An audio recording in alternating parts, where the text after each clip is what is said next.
Bom, já deu a tolerância aí dos 5 minutos. Então, acho que a gente já pode começar já a palestra de transmissão veicular oferecida pela equipe Corsários Baixa, com o palestrante Rodrigo. Aí, se quiser começar, fica à vontade, Rodrigo. É só reiterando as regras, no final a gente vai passar o credenciamento aqui pelo chat. Então, é importante que todos vocês preencham para a gente poder validar e emitir os certificados. As dúvidas vai ficar a cargo de como que o Rodrigo vai querer que sejam tiradas aí. Ele vai explicar melhor. Se quiser começar, fica à vontade, Rodrigo. Obrigado. Boa tarde a todos. Me chamo Rodrigo Felizardo. Vou só apresentar aqui.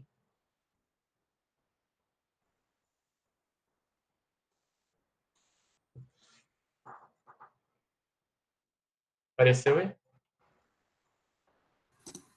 Apareceu. Então, beleza. Boa tarde a todos. Eu me chamo Rodrigo Felizardo. Faço parte da Corsários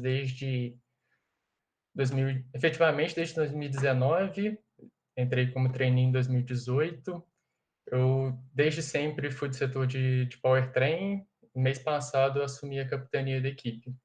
Então, teoricamente, saí do setor, mas continuo estudando esse tema até hoje e vim passar algum conhecimento para vocês, alguma experiência que eu tenho com relação a isso. Com relação a dúvidas, vocês podem mandar no chat, podem abrir o microfone se vocês preferirem. Eu não tenho problema com isso. E o chat eu vou ler toda vez que eu for passar slide, eu posso minimizar aqui e dar uma olhada no Google Meet e vejo se alguém perguntou alguma coisa.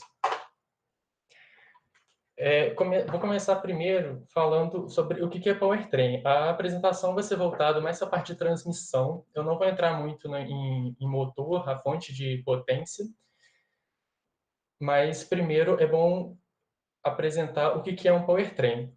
Powertrain vai ser toda a propulsão do veículo, desde a fonte de potência, que pode ser um motor de combustão interna, pode ser um motor elétrico, ou pode ser até mesmo uma pessoa pedalando, por exemplo, uma pessoa fazendo força ali.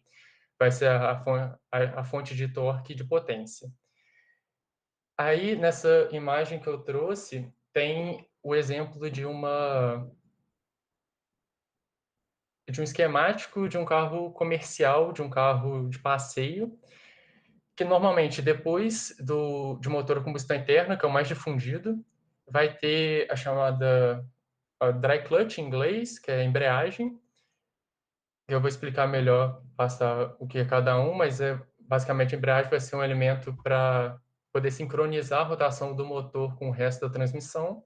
Você vai ter a caixa de transferências, ou caixa de marchas, caixa de engrenagens, e depois vai ter o final drive, vai englobar ou uma caixa de transferência, se for em caso de veículos com tração nas 4 rodas, diferencial em todos os comerciais, e é importante lembrar sempre pneu, roda e pneu, porque às vezes quando a gente fala de transmissão, fala de powertrain, a gente não lembra que o pneu entra nisso, e a transmissão ela só termina quando você transmite a sua potência gerada até o solo, para fazer seu veículo movimentar. Então, o pneu entra no estudo da transmissão também.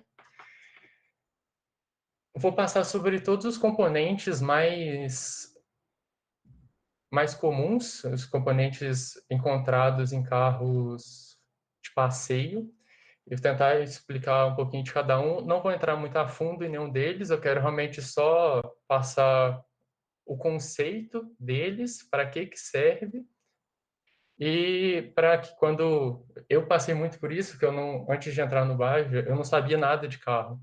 Aí a pessoa começava a falar sobre eixo cardan, homocinética, falava sobre diferencial, eu não sabia o que era. Então, eu quis trazer isso para todo mundo entender o que é, para que serve, e mais ou menos como é que é o formato, não sei. Começando pelo motor, ele é a fonte de geração de potência e torque do seu veículo. Ele pode ser entre diversos designs, diversas ideias por trás, e eu trouxe aqui dois para mostrar a diferença, que são os motores a combustão interna e os motores elétricos. Aí, esse gráfico é um gráfico que mostra a torque e potência dele em relação à sua RPM. É interessante analisar nesse gráfico que em motores de combustão interna, ele tem duas limitações principais.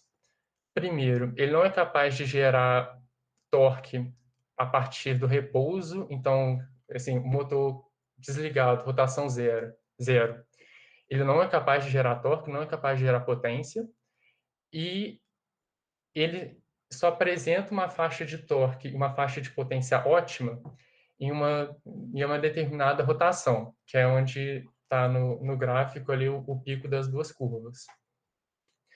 E isso vai entender essas limitações do motor a combustão interna, vai ajudar a entender o porquê da utilização de outros elementos. E a diferença para o motor elétrico, que pela curva é bem notável, ele, primeiro, ele é capaz de produzir torque do repouso, a partir do repouso, ele tem um stall torque diferente de zero. O torque dele inicial já é maior do que o motor a combustão interna e a potência dele no final é mais linear. O porquê é interessante analisar isso? Porque, por exemplo, eu vou falar mais à frente sobre redução, marchas, motores elétricos, carros com motores elétricos. Eles vão ter menos marchas se tiverem opções de marchas. Normalmente, pelo que eu sei, assim, alguns carros apresentam duas marchas só, diferente de carros comerciais com motor a combustão interna, que tem cinco, ou até mesmo alguns modelos têm seis, e é devido a essa característica de geração de potência.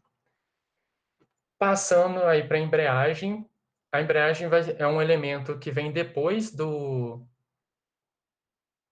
motor. Ela serve para sincronizar a rotação do motor com o resto da transmissão. O porquê disso?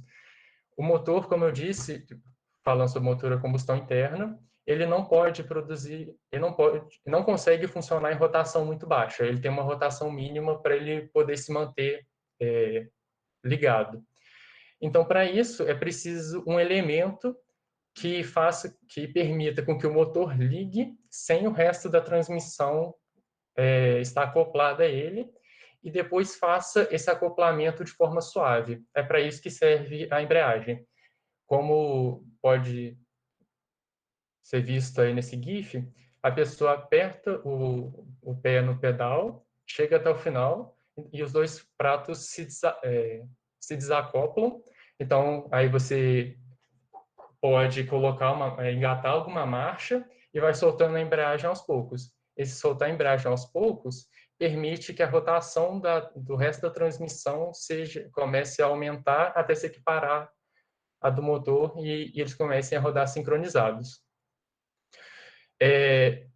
Ainda sobre embreagem, é interessante falar que, para quem dirige, não deixe o seu pé o tempo todo em cima do pedal da embreagem, porque esse acoplamento é feito apenas por atrito.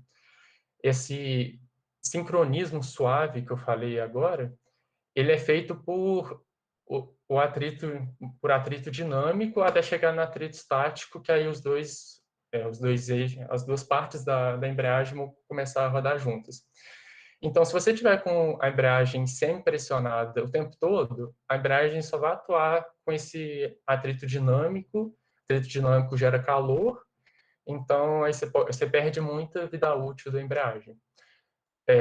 Percebe que eu sempre falei sobre características de motor a combustão interna com embreagem. Então, carros elétricos, carros com motor elétrico, não precisam de embreagem, porque o motor já é capaz de mover o resto da transmissão a partir do repouso.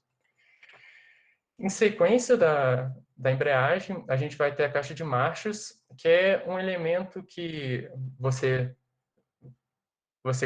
troca manualmente em carros manuais, vai ser um modelo diferente desse aí, mas também vai ter em carros automáticos, em carros automatizados, que serve para você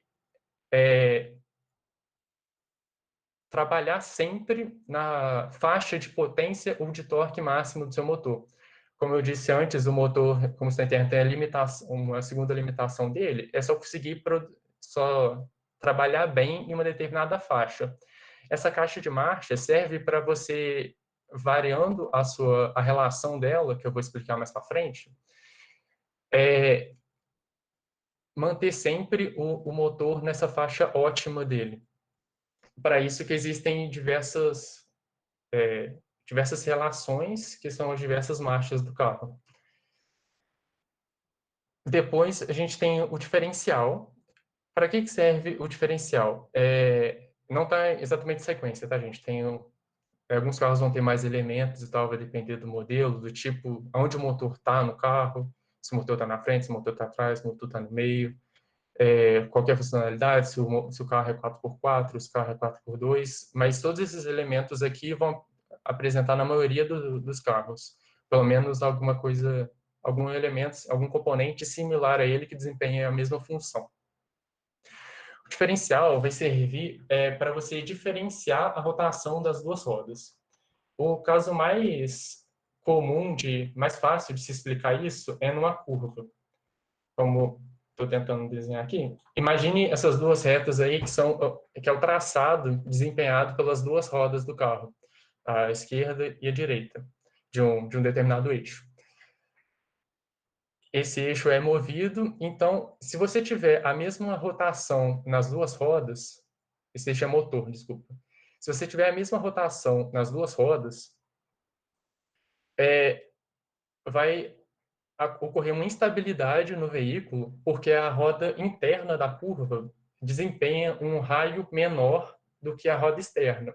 Então, para isso, é necessário ter um componente que seja capaz de mudar de variar a rotação de uma roda em relação à outra. E esse elemento é o diferencial. Como é que ele funciona? Ele vai aqui na imagem, deixa eu pegar a caneta, a ponta do laser. Você tem uma fonte motriz, que vai, nesse caso aqui, nesse design aqui, é dado por esse eixo roxo aqui. Ele vai mover uma outra engrenagem. Essa engrenagem vai rotacionar, vai transladar outras duas engrenagenzinhas menores, essas vermelhas aqui. E essas vermelhas, elas transmitem a potência para os dois eixos, que esses dois eixos eles vão ser ligados na roda. Só que reparem que aqui em cima mostra a relação de rotação entre um eixo e outro.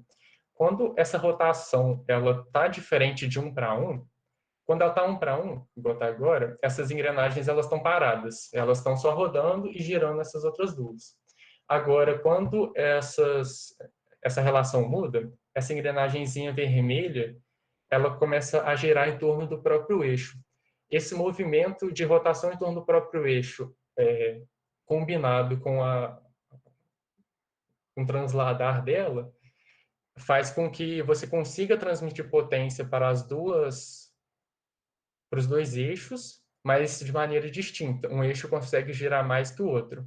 Esse controle, vamos dizer assim, vai ser dado pela resistência externa imposta sobre as rodas. Quando você está virando um carro para a esquerda, por exemplo, a roda interna da curva, sua roda esquerda, ela vai estar com mais resistência. Então, a tendência é que o seu fluxo de potência vá mais para a sua roda da direita. Similarmente, é como se você pegasse um sistema resistivo, a passagem de corrente vai se dar mais pelo caminho que tem menos resistência. Mais ou menos o mesmo princípio, assim. A gente vai ter também o eixo cardan, que é um eixo que é utilizado para quando você necessita de transmitir a potência para um eixo diferente de onde o motor está localizado. Por exemplo, em carros comerciais, em carros de passeio, o motor está sempre na dianteira do veículo. Só que, por exemplo, em caminhonetes, é interessante que você tenha a sua fonte trativa, a sua tração, na parte traseira. Eu vou explicar melhor por causa de carga no eixo e tal, caso você coloque, por exemplo, peso na sua caçamba, você vai ter mais peso atrás. Então, você precisa de maior torque, maior capacidade trativa ali, porque senão o seu carro pode derrapar. Então, você coloca um eixo, que é chamado eixo cardan, para poder transmitir a potência de um eixo para o outro. É interessante também falar que esse eixo cardan, ele é difícil que você faça ele totalmente reto. Você precisa de uma certa liberdade de angulação. Essa liberdade de angulação é dada por juntas universais. E, e essas juntas universais sempre tem que trabalhar em pares, porque senão você começa, como a junta trabalha angulada, a transmissão de força por essa junta ela é dada de acordo com o seno do ângulo que ela está. Como o seno vai sempre variando, como o ângulo vai sempre variando, né, porque esse eixo está rodando, se você tivesse número ímpar de juntas, você vai ter uma transmissão de força senoidal também. Então, por isso que você coloca duas juntas, porque aí uma anula a outra, e então o seu carro vai ter uma propulsão mais linear. Homocinética, quando a gente sai da caixa sai do diferencial, sai da caixa de marcha, dependendo do modelo, sai com um eixo de lá, você nunca está na mesma altura que a entrada desse eixo na roda. Sempre vai ter uma disparidade e até mesmo na ação da suspensão, você vai ter uma variação entre entre a altura da entrada desse eixo com a saída, vamos dizer assim. Então, você precisa de um elemento que seja capaz de rotacionar e dar essa liberdade de angulação em todos os 360 graus da rotação. E esse componente é uma cinética que, basicamente, nesse modelo aqui, essas esferas, elas vão percorrer um canal que tem dentro desse copo, e percorrer esse canal, ele vai dar liberdade para esse eixo que está aqui angular, e lógico, vai ser sempre um movimento contínuo, porque a rotação o eixo vai estar sempre rodando, né? A homocinética vai estar sempre girando. A gente tem um semi-eixo, até essa foto eu tirei do nosso veículo Baja, que é o elemento que sai ou do diferencial no nosso caso, sai direto da caixa de redução e vai até a roda. Antes de chegar na roda, vai ter o semi-eixo entrando dentro de uma homocinética. Essa homocinética, como até é interessante ver aqui, você tem uma homocinética dos dois lados, você tem tanto no lado da caixa quanto no lado da roda. Essa homocinética vai entrar dentro do chamado cubo de roda, que é um elemento que vai acomodar o semi-eixo. O semi-eixo vai vir aqui dentro, tem até umas estrias aqui para poder fazer essa transmissão de torque. E você vai acoplar esse cubo de roda na roda. A roda vai ser o elemento girante final ali, rígido, que sustenta o pneu. O pneu é o último elemento, que é borrachoso, como eu falei antes. É sempre bom lembrar que a transmissão do veículo só termina no pneu, que é esse componente que vai ser capaz de transmitir potência, transmitir força, transmitir capacidade trativa para o solo. E tem algumas características interessantes, eu vou abordar um pouquinho mais para frente. vai variar muitas coisas. É um campo de estudo do automobilismo muito amplo, muito complexo. Tem engenheiros que passam a vida toda só estudando pneu, porque é a parte mais importante do carro. Todas as forças que você gerar, tudo que você trabalhar no veículo, você vai fazer pensando em como a sua modificação vai gerar forças no pneu. Então, o pneu é a parte é o componente mais importante sempre de um carro, é o que você mais precisa prestar atenção.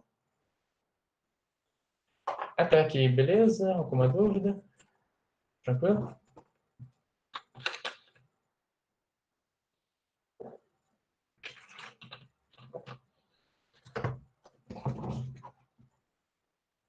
Posso entender como um sim?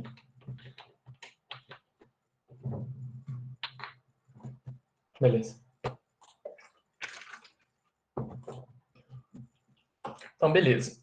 Quando a gente fala de powertrain, quando a gente fala de transmissão, o que a gente quer?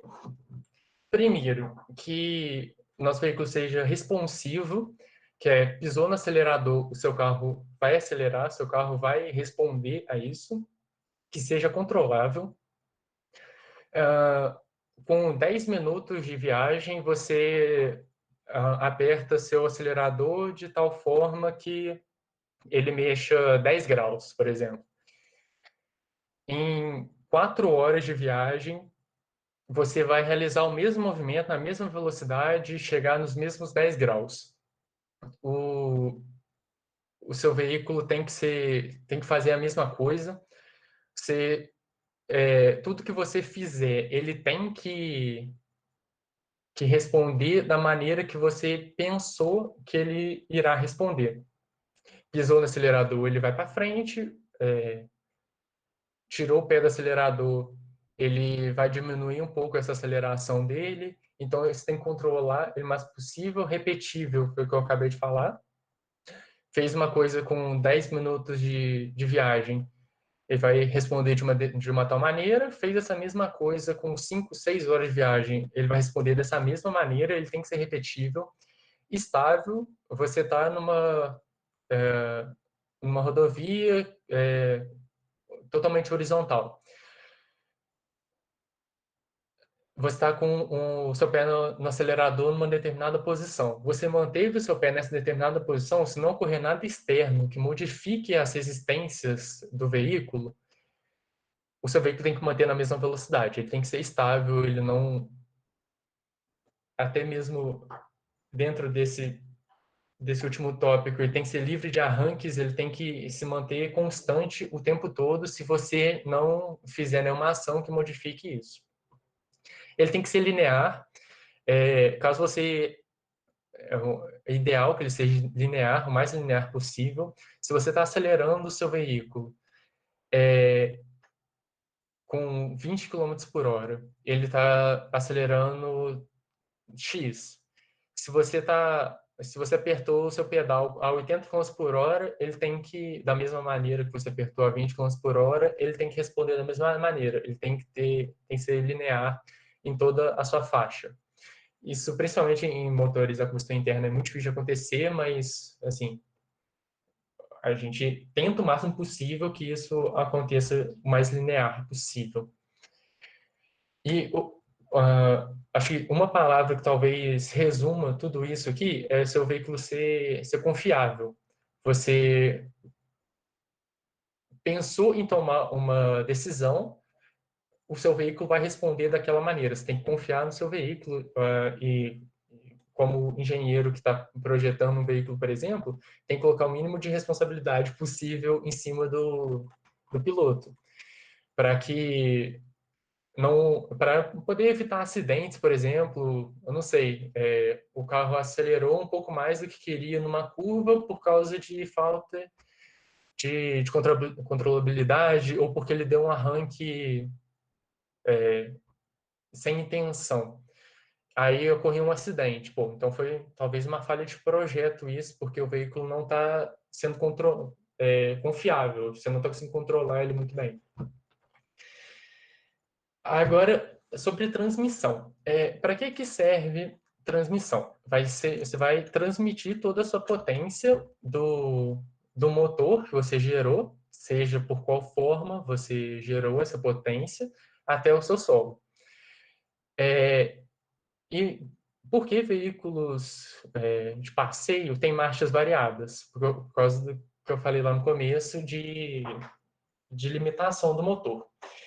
Nesse primeiro gráfico aqui, ele mostra a curva ideal de tração de um carro, que é uma curva hiperbólica que vai diminuindo conforme a velocidade vai aumentando. Por característica de motor a combustão interna, ele só consegue atender essa faixa em branco aqui. Então, o que acontece para que a gente aproxime o máximo possível dessa curva ideal essa curva trativa ideal? A gente aumenta a quantidade de marchas para que o motor ele consiga, por exemplo, o motor vai de 2.000 a 4.000 RPM, mas a faixa de torque máximo dele, a faixa de potência máxima dele vai ser ali entre 3.500 e 3.800. Então, você vai sempre ter que chegar nessa faixa ótima. Só que, se você tiver, por exemplo, um carro que você é um pouco reduzido, você não vai ter torque suficiente para você mover seu carro, ou mesmo você não vai desempenhar uma aceleração adequada em baixa velocidade. Então, você coloca mais marchas para você poder... Chega nessa faixa ótima de potência, troca de marcha para você fazer esse ciclo novamente. Isso que eu falei de fazer troca de marcha na potência máxima, isso não é uma verdade, isso não é necessário, não é, como posso dizer, não sei se é ideal, mas para você ter um maior rendimento em alguma determinada característica, não tem uma regra específica, por exemplo, para desempenhar maior aceleração e você tem um carro com várias marchas, você precisa trocar a marcha em determinada na potência máxima. Isso não existe. Essa troca de marchas ideal vai depender de alguns outros fatores que são um pouco mais complexos, curva característica do motor e tal. Então, não necessariamente vai ser nessa faixa ótima de potência. E eu falei de marcha, falei de relação, de redução, redução. O que é isso? Você tem... O que é redução? Você está reduzindo a sua velocidade do motor. Por exemplo, seu motor está rodando a 2.000 RPM. Só que se você tiver sua roda rodando também a 2.000 RPM, só você fazer o cálculo ali do perímetro da roda, vezes a RPM, ali você consegue achar a sua velocidade linear do carro. Só que você não quer isso o tempo todo. Você sai da inércia e vai aumentando sua velocidade. Então, você precisa de diferentes relações de redução para reduzir essa velocidade até ela chegar na roda. Por exemplo, uma redução 10:1.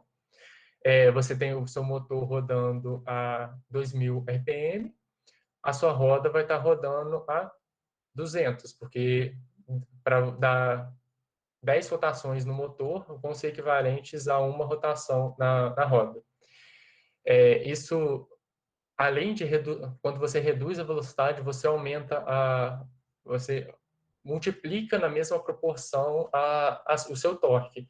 Da mesma maneira, você tem um torque de 20 Nm, se você tiver uma redução de 10:1, vai chegar na roda 200 Nm. Então, é por isso que na primeira marcha você vai ter uma capacidade extrativa também maior do que nas demais, porque na primeira marcha você vai ter uma redução maior do que as demais marchas. Isso é para veículos com marchas discretas, né? Existe, por exemplo, o CVT, que eu falo mais para frente, que você faz essa mudança de relação continuamente. Você não faz, sei lá, 10, 20, 15, 5, por exemplo. Você não faz isso. Você faz um range contínuo, assim, e passa por todas as relações. E como fazer essas reduções? Quais são os tipos de transmissão que a gente pode usar? Trouxe alguns exemplos só para causar essa redução. Primeiro é o que a gente está mais acostumado, não mais acostumado, mas o que a gente primeiro vê na nossa vida, normalmente, que são as correntes, por causa de bicicleta, que você vai ter um peão e uma coroa, a relação entre os dentes deles vai dar essa relação de redução. Por exemplo, você tem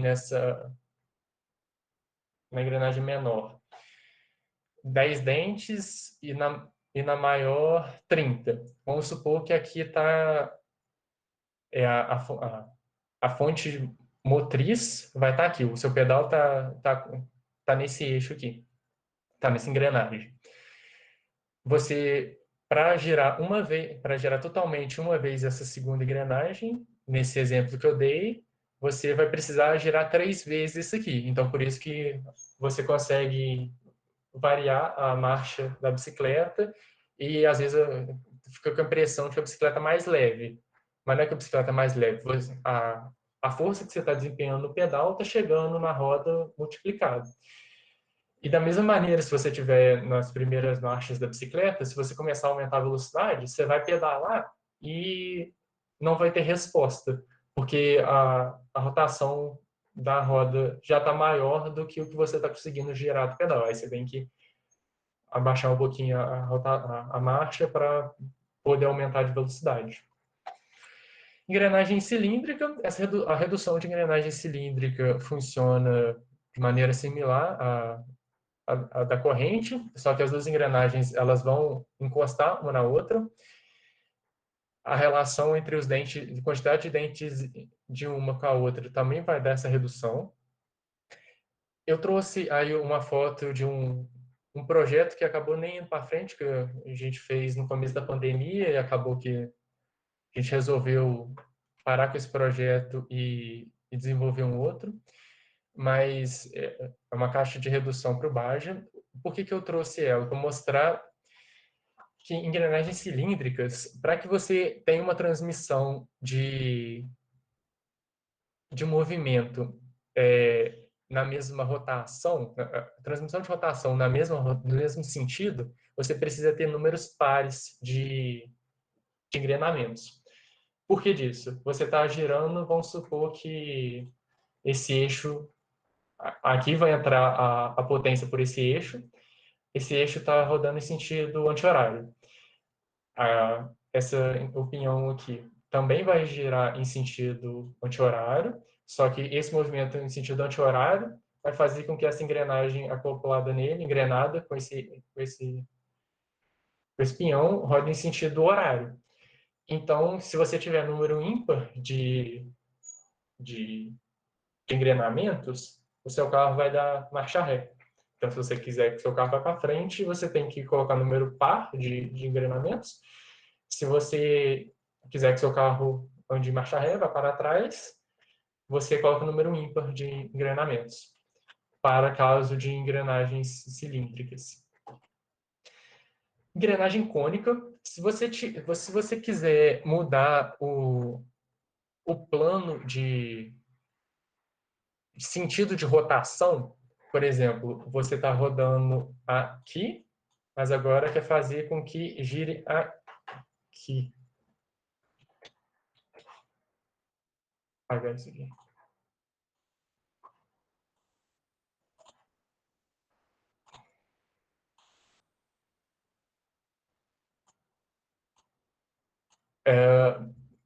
Exemplo disso, no que eu falei lá atrás do cardão. Você tem todas as engrenagens girando em uma determinado sentido, uma determinada direção, só que você quer fazer com que um eixo atravesse o carro e esse eixo não está girando no mesmo sentido. Então, você usa engrenagens cônicas para você mudar essa direção de rotação. Engrenagens planetárias, esse tipo de engrenagem é utilizado em carros automáticos, em transmissões automáticas, transmissões automatizadas. que basicamente você vai ter uma engrenagem... Vou pegar a ponta do laser de novo. Você vai ter uma engrenagem anel, engrenagens planetárias e a solar. Aqui, essa aqui é uma... Esse acoplamento aqui, esse engrenamento aqui é engrenamento cilíndrico. Você vai ter a solar, é só esse conjunto aqui, que você consegue, através da variação do número de dentes dessas engrenagens, variar também a redução do carro e até mesmo se você, dependendo, variando qual dessas engrenagens é a engrenagem motora, qual está travada e qual está girando, você consegue dar marcha ré no seu carro só com esse tipo de engrenamento. E por fim, transmissão do tipo CVT, que é inclusive a transmissão utilizada nos Bajas. Se eu não me engano, todos os Bajas utilizam CVT. Com certeza deve ter alguma exceção, mas a grande maioria, pelo menos, utiliza a transmissão CVT. Qual que é o princípio de funcionamento do CVT? Você vai ter duas polias que não mais você vai ter dentes de engrenagem para transmitir, você vai ter agora raios efetivos. Imagina um raio na motora, vamos supor que é essa azul, e você vai ter um outro raio na movida, que é essa vermelha. Se você tiver um raio maior na primeira do que na motora do que na movida, você consegue reduzir a sua rotação também. Se você tiver um raio menor na motora e maior na movida, você consegue reduzir essa rotação também. A grande vantagem do sistema CVT é que você não desacopla hora nenhuma a sua transmissão. Você começou o movimento, se seu carro está movimentando, a sua transmissão está acoplada. Ou por que isso é bom? Em terrenos muito acidentados, de lama, de neve, inclusive o CVT surgiu em snowmobiles, você tem muita resistência. Se você desacoplar a sua transmissão, o seu motor da transmissão, para poder mudar a marcha, como a sua resistência externa está muito alta, o seu veículo tende a frear muito. Então, você não consegue ter um bom desempenho. A vantagem da transmissão CVT é justamente essa. Como ela está sempre acoplada, ela sempre vai estar superando essas resistências que são maiores do que em carros que andam em asfalto, por exemplo.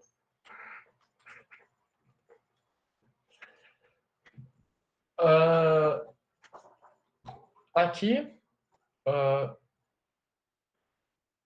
eu trouxe um vídeo eu preciso descobrir como é que faz para...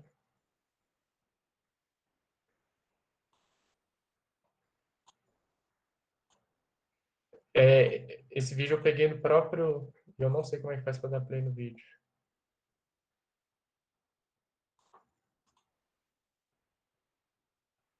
Aqui. Esse vídeo é do próprio Bajo funcionando, modelo Gauge de GX9, que aí dá para ver isso atuando realmente como acontece. Esse tipo de acionamento, no nosso caso, para você poder variar essa relação, ela vai... O mecanismo que a gente utiliza, até por questão de regulamento, é um mecanismo mecânico mesmo,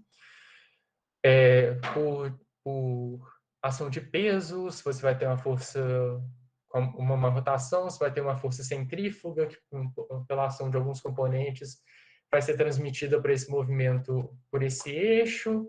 Consequentemente, como a correia, ela é, idealmente, vamos supor, que ela não seja elástica, ela seja rígida, você vai ter essa transmissão de força para a segunda polia, essa transmissão de força faz com que a polia movida abra. Esse acionamento, no nosso caso, é mecânico. Mas ele pode ser de outras maneiras diferentes também. Você vai ter acionamento hidráulico, você vai ter acionamento elétrico também. Assim, conforme você vai aumentando o nível de tecnologia, vai aumentando a necessidade de estudo, só que, por outro lado, você tem uma resposta mais ideal. Porque no tipo de na transmissão CVT, como a gente não tem... Deixa eu voltar no...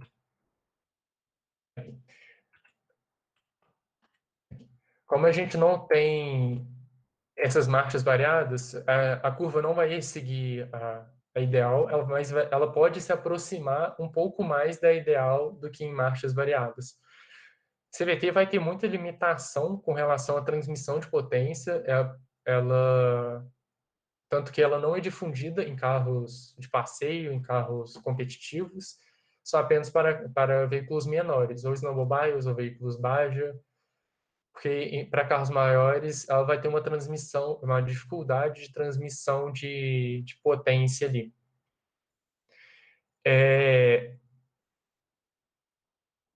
A curva trativa desses veículos vai ser um pouco mais parecida com a curva ideal, porque ela não vai ter essas quedas aqui provenientes da troca, só que mesmo assim ela ainda não chega perto da ideal.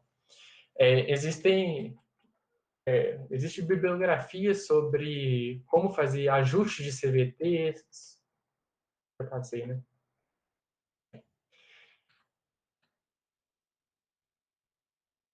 Tem um spoiler aí pra vocês. Tem bibliografia sobre como fazer esse ajuste para que a transmissão do CVT fique o mais próximo possível da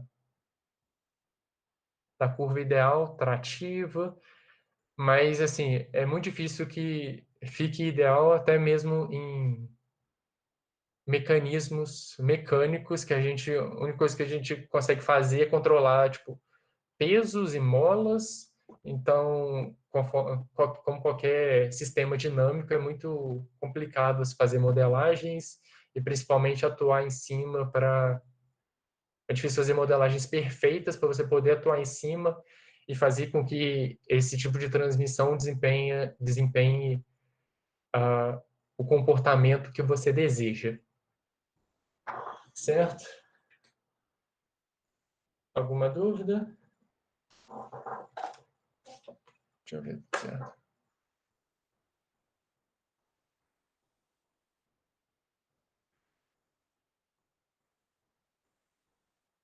Então, a CVT por si só, se você tiver por exemplo, eu vou trazer a pergunta que o Delon fez aí no chat. No CVT só tem 3 marchas com a ré, não sei se entendi. Então, a CVT, se você traz o exemplo do Baja, por exemplo, eu acho que vai ficar mais fácil explicar. Acho que tem a imagem aqui atrás. Aqui. Dentro dessa caixa preta aqui, vai ter a CVT, a polia motora. Vem aqui tem um motor, que eu não estou apontando, né? Aqui tem um motor, aqui vai ter a polia motora e aqui vai ter a polia movida. Nesse caso, no nosso caso, por exemplo, a gente não tem sistema de marcha ré. Por quê? O motor vai girar, como você entende, consegue girar em um sentido. Então, a gente não tem nenhum outro mecanismo para fazer marcha ré. Você vai ter um range de reduções, por exemplo, no caso do modelo que a gente usa, esse range vai de, se eu não me engano, 3.9 para 1 até 0.9 para 1. Então, você vai ter um range variando de acordo com a expansão ou encostar das polias, dos pratos da polia.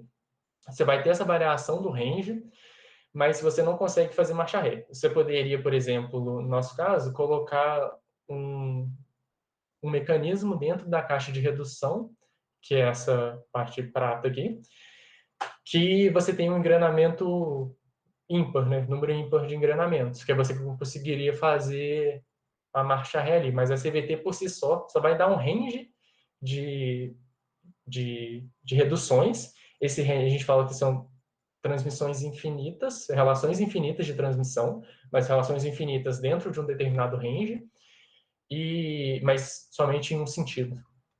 Deu para responder?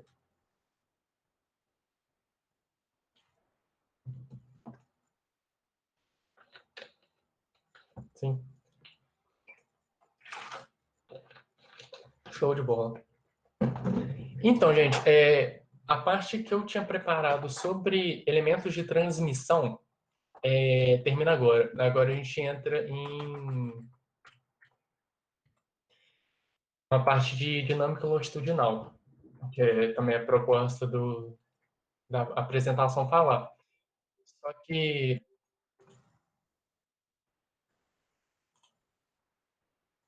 eu gostaria de propor uma pausinha de uns 10 minutos até 4 horas, até para... Eu acho que apresentação contínua por muito tempo acaba que vocês começam a viajar aí, para mim fica chato. Então, 4 horas em ponto a gente volta, pode ser?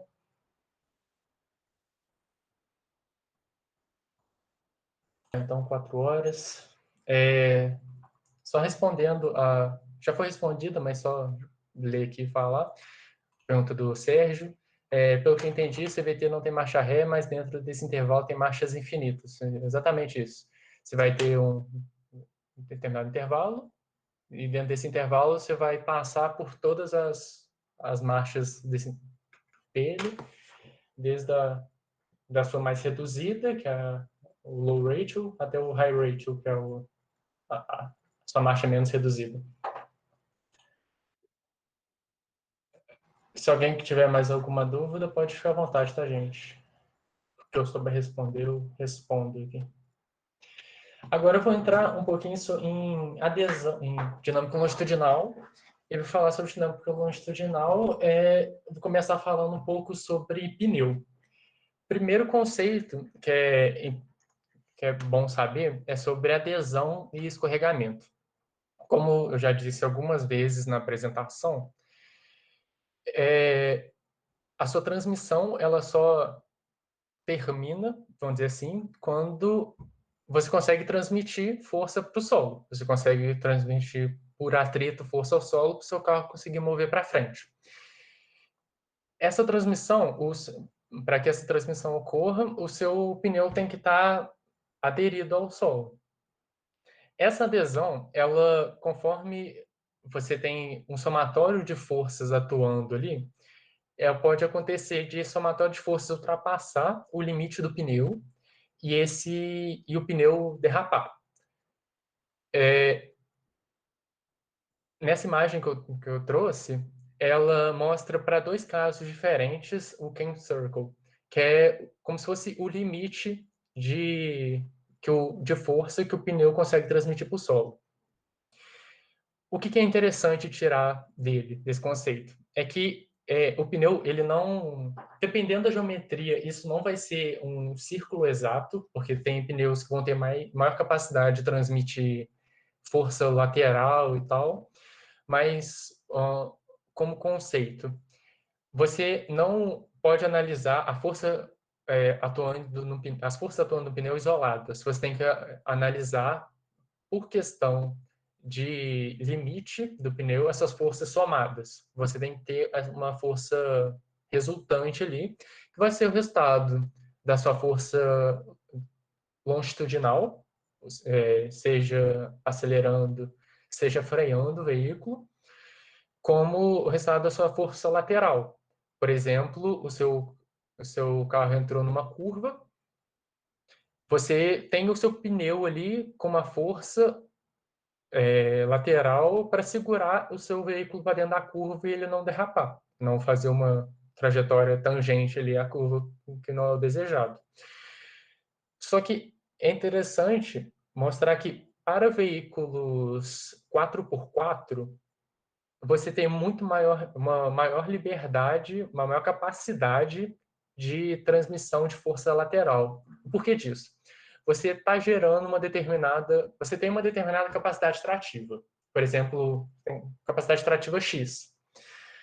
Se você tem apenas duas rodas motrizes, duas rodas motoras, essa capacidade trativa vai ser dividida em duas rodas. que é esse primeiro caso, o caso da esquerda, que você vai ter uma força trativa apenas, vamos dizer, esse Fu1 aí, que vai ser uma força maior do que teria se você tiver um carro 4x4. É por isso, inclusive, que caminhonetes mais modernas, você tem a opção de acoplar o 4x4, o 4x4 reduzido, e é recomendado fazer isso em dias chuvosos, que você está pegando estrada e tal, lógico, isso aí não faz milagre, não é para você engatar o 4x4 e colocar 140 por hora chovendo, realmente, mas te dá uma segurança maior. Por quê? Você vai reduzir a sua força exercida por cada pneu, mantendo a sua força trativa total, idealmente. Então, você vai ter uma maior liberdade, uma maior capacidade de exercer força lateral e sem ultrapassar esse Cam Circle. Às vezes, a gente se interessa em que o pneu ultrapasse isso.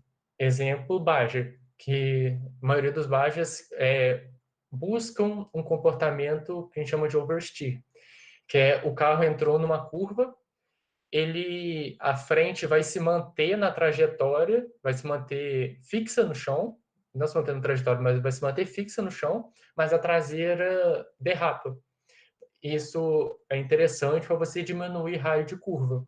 Ao invés de você fazer a curva num determinado raio, como a sua traseira saiu, como a gente fala, você diminui esse raio de curva e você consegue passar por alguns trechos melhor, até mesmo com uma maior velocidade.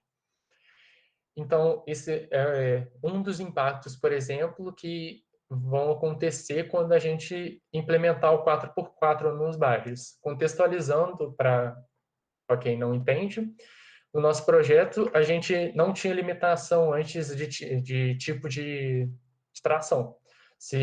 A gente poderia fazer uma tração somente em 2 rodas, que é chamado 4x2, sem problema algum. Só que começou já nos Estados Unidos e no internacional, né, em competições internacionais, a obrigatoriedade de sistemas 4x4, com tração nas 4 rodas. Não necessariamente essa tração precisa ser todo o tempo, você pode acoplar e desacoplar. Mas futuramente isso também vai chegar no Brasil. A tendência, pelo menos, é essa. Só não vai chegar no Brasil caso dê errado lá fora. Então, assim, até uma preocupação nossa, muitas equipes estão já começando a desenvolver projeto nisso, se não já desenvolveram, e uma das primeiras consequências é essa redução da força trativa nos pneus traseiros. Com essa redução da força trativa nos pneus traseiros, se comparado com o que é hoje, você vai ter uma menor tendência à saída de traseira, porque o seu pneu vai tender a conseguir absorver maior força lateral. E, além, eu falei sobre adesão aqui, agora eu vou falar sobre escorregamento. Todas as vezes que eu me referi antes, hora nenhuma eu falei escorregamento, porque tem uma diferença entre derrapar e escorregar. O pneu, para poder transmitir força para o solo, é até algo meio difícil de se pensar nisso, contraintuitivo, que o pneu, para transmitir força para o solo, ele precisa deslizar. Esse deslizamento não chega a 100%. Se esse deslizamento chegar a 100%, aí o seu pneu começa a derrapar, começa a cantar pneu, por exemplo, aceleração, ou quando você está freando, seu pneu trava, aí você entra no atrito dinâmico ali. Esse deslizamento é uma característica inerente ao pneu, pelo fato dele ser feito de borracha. Para entender isso, mais ou menos, sei lá, coloca a mão na mesa aí para quem não, para quem está na frente de uma mesa e tenta arrastar a sua mão. Você vai ver que antes da sua mão começar a realmente deslizar, ela vai deslizar um pouco em cima dela mesma. Antes dela começar a derrapar, ela vai começar a deslizar em cima dela mesma sem se mover. E esse movimento é necessário para que haja transmissão de força para o solo. E para carros comerciais, eu trouxe esse gráfico ali, que mostra que esse percentual de deslizamento, para que a capacidade trativa seja máxima, normalmente é em torno de 20%. Aqui, essa faixa mais escura mostra o ideal, mas para diferentes terrenos, aqui neve, asfalto molhado, asfalto seco, pedras secas, isso vai variar de acordo com o terreno, mas para os terrenos mais comuns, que são asfalto seco e asfalto molhado, que é o que a gente mais se depara, né, com veículos de passeio, você vai ter uma maior capacidade trativa. Repare que nesse gráfico não está slip ratio por capacidade trativa, está deslizamento por coeficiente de atrito. Mas lembra sempre que a capacidade trativa vai ser uma força que vai ser transmitida para o solo através do atrito. Esse atrito, acho que vai ter outros fatores, um outro fator, mas um dos fatores é o Mi, o coeficiente de atrito entre o pneu e o solo. Essa parte aqui foi, que é deslizamento, é um pouco talvez complicado de entender porque não é muito intuitivo. Alguém tem alguma dúvida? Posso seguir?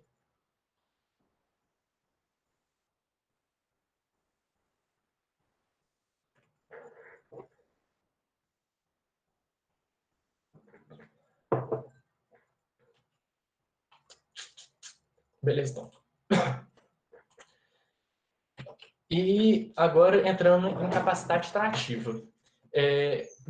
Você quer que o seu veículo mova. Você precisa desempenhar uma tração ali para que possa é, para que haja movimento. Essa capacidade trativa, ela vai ter duas limitações. A primeira é a que vem lá do solo, vem da interface do pneu com o solo, que é a limitação do pneu.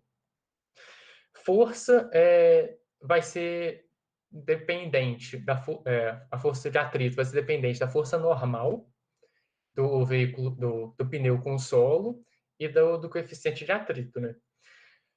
Então, o coeficiente de atrito é algo talvez não muito que vai ser ali inerente às características do pneu, às características do solo. Mas capacidade, mais carga em cima do pneu é mais fácil variar assim, por exemplo, uma pessoa, quanto mais passageiros tiver no carro, maior vai ser a carga em cima dos pneus. Carga e força normal ali, se a gente pensar em uma superfície horizontal, são iguais. Se você tiver uma superfície inclinada, vão ser diferentes, mas aí é outra história.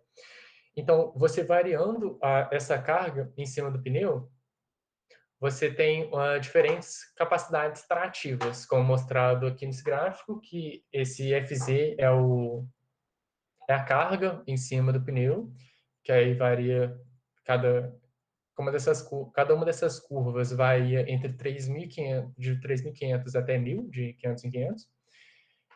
E você, então, o quanto de tração você consegue ter vai ser dependente de quanto de carga você tem e da limitação do pneu. E a segunda parte vai ser a limitação de entrega. Você tem ali as características do motor que vai conseguir te entregar um determinado torque, se você for pensar em unidade de Newton-metro, mas se você lá no final dividir pelo raio da roda, você tem Newton. Então você está empregando uma força ali. Lógico, essa força vai ser multiplicada pela relação de redução do carro, Então você consegue variar essa entrega de acordo com o projeto mais facilmente, talvez. Porém, até um determinado limite só, porque de nada adianta você ter um carro absurdamente reduzido com uma capacidade trativa, uma entrega trativa muito alta, só que seu pneu não consegue, seu pneu vai acelerar, começa a cantar. Então você está ali só perdendo e sempre lembra que atrito estático é maior do que atrito dinâmico. Então se seu pneu começa a derrapar, você está perdendo ali tempo nisso. Você não está entregando tanta tração assim. E essa limitação de entrega vai, em casos de veículos de passeio, veículos comerciais, veículos com marchas discretas, vai ser função de qual marcha você está. Quanto maior for a sua marcha, se você está na quinta marcha, você tem uma menor capacidade trativa do que nas primeiras marchas. Lógico, se você estiver numa marcha maior, a tendência é que você esteja numa velocidade maior também. Então, tem o que a gente chama de pegar embalo, não sei. Então, que você consegue, por exemplo, às vezes você precisa de uma determinada tração para passar um morro, por exemplo.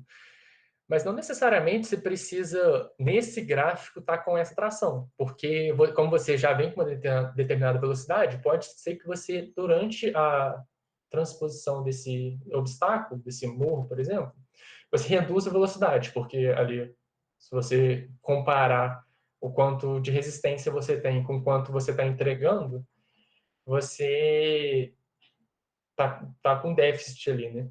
Então, você pode reduzir velocidade, mas às vezes, ali, tudo bem, vou subir um morro, perco ali 3 km por hora, mas para a minha viagem no total não vai fazer diferença. E quando a gente fala de desempenhos máximos de uma transmissão, de um powertrain, a gente analisa 3 fatores: aceleração, capacidade de superar aclives e velocidade máxima do veículo. Primeiro, aceleração.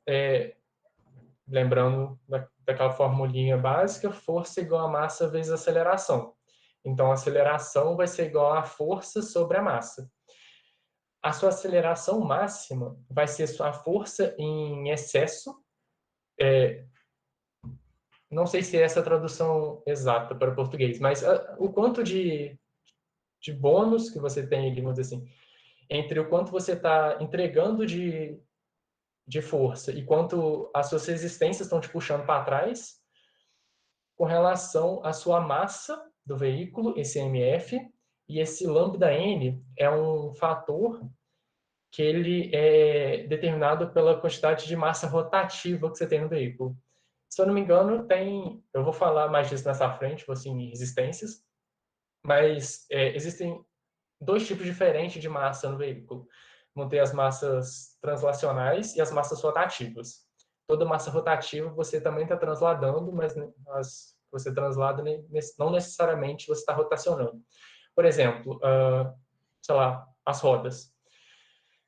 Você está acelerando o seu carro. Você tem o peso da sua roda ali, que você vai desempenhar uma resistência contra a sua aceleração. Só que a sua roda também está girando. E esse movimento rotacional implica numa maior resistência do ponto de vista do motor. Então, por exemplo, do ponto de vista prático, você tem dinheiro para reduzir, sei lá, fazer alívio para substituir aço por alumínio em alguma parte do seu carro. Você consegue, em 2 diferentes componentes, tirar 1 quilo. Um componente sei lá, alguma coisa do banco ali do piloto, e outro componente são as suas engrenagens, seu cubo de roda, por exemplo, que eu falei antes. Tira, então, se você for pensar em desempenho, aceleração, tira do seu cubo de roda, porque seu cubo de roda vai ter maior influência na aceleração, porque ele também está girando, o seu banco não está girando. Então, esse lambda n vai ser um coeficiente relacionado a isso, ao percentual do total da sua massa que também está rotacionando, não só transladando. Capacidade de superar aclives. Essa capacidade de superar aclives também vai ser em função da sua força em excesso, que é, como eu disse antes, aqui no gráfico é mais fácil entender isso. A gente tem aqui embaixo as suas forças resistivas. Eu vou explicar mais para frente quais são elas, e algumas eu vou explicar como é que encontra. Mas você tem aqui embaixo todas as forças resistivas do carro e em cima todas as forças trativas. Essa diferença entre a sua força resistiva, a sua força trativa e sua força resistiva, esse FZ aqui, que é a sua força líquida ali. Talvez seja essa a tradução melhor para o português. Força líquida. E também vai ser em função, agora, para superar aclives da massa do veículo e da gravidade. O porquê na superação de aclives não entra massa rotativa? Porque ele já supõe que o seu veículo está numa determinada velocidade. Nem que seja um milésimo de quilômetro por hora, mas ele está numa determinada velocidade. Então, você não precisa acelerar para superar esse aclive. Pode ser que ele demore muito para ultrapassar esse obstáculo. Tudo bem, mas você não precisa acelerar o seu carro para superar um determinado obstáculo, para superar um aclive. Então, é por isso que não entra a ação das massas rotativas na superação de aclive. E, por fim, a máxima velocidade, que ela vai se dar por dois caminhos. Você vai ter dois limitantes para você encontrar essa massa velocidade, que são chamados limite cinemático e limite de balanço de potência. Limite de balanço de forças, desculpa. Primeiro, o cinemático é o mais fácil de entender. Você tem um motor que só consegue chegar a 4.000 RPM. Você tem a sua quinta marcha que reduz, sei lá, 10 para 1. Então, 4.000 RPM rotação máxima, a sua menor redução é 10 para 1. Então, você vai estar com a roda girando a 400 RPM. Você não consegue aumentar mais essa rotação. Então, você não consegue aumentar a velocidade do carro. Essa é o limite cinemático. No caso do Baja, por exemplo, eu acho difícil que entre na outra limitação. Como o nosso motor é meio limitado, ele não consegue desempenhar altas velocidades, pelo fato de ser mais simples, a gente acaba que fica preso à limitação de rotação do motor. E a segunda é o equilíbrio dinâmico. O que é o equilíbrio dinâmico? É quando a força que você está empregando, a força que você está entregando para a roda é igual à sua força resistiva. Analisando o gráfico, a gente tem 1, 2, 3, 4, 5 marchas aqui. Em todas as marchas, você tem o limite cinemático, que é o final da rotação do motor. Essas curvas elas descem por causa da limitação do motor que eu falei lá no começo. O motor ele não consegue mais respirar, ele chega a uma determinada rotação que não consegue mais admitir e exaurir os gases, admitir ar combustível e exaurir os gases das explosões.